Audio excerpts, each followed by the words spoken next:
Hi, welcome back to Dear Younger Me, podcast number 3.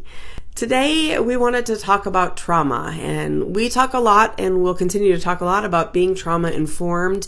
We're hearing more and more about mental health and trauma online, and we really want everyone to understand the impacts of trauma and that it's bigger than what we might think.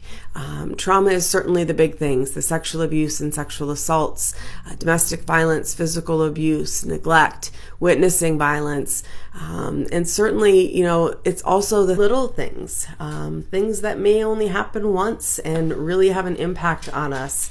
It is chronic bullying, it is educational, it is chronic and toxic stress or toxic environments.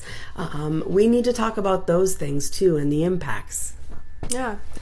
And I think honestly a lot of people go through and don't even realize the symptoms that they could be having, because trauma can affect you in a lot of ways down the line. And a lot of times, you won't understand what you're going through in that present moment, but the whole time it's the traumatic event that happened in your life that's catching up to you. Like, I know some of my trauma is catching up to me now, and it's affecting me in a lot of ways that I didn't know it could.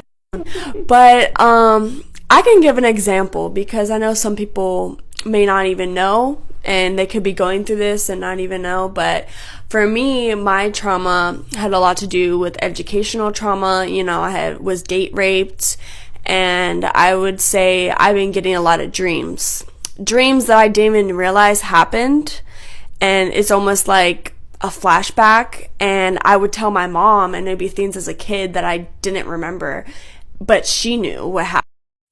But yeah, it would be things that I just would randomly remember, but it would be in a dream. And I would say an example for education was, me in a classroom and feeling all the feelings that, in the dream, it was almost scary because I felt all the things that I felt at that time.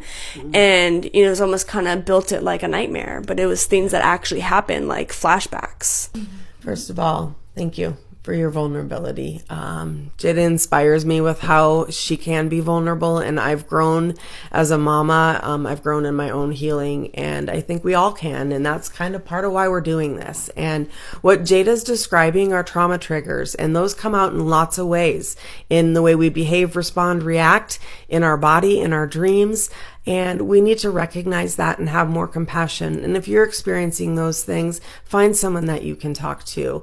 And we'll keep talking. And to be continued.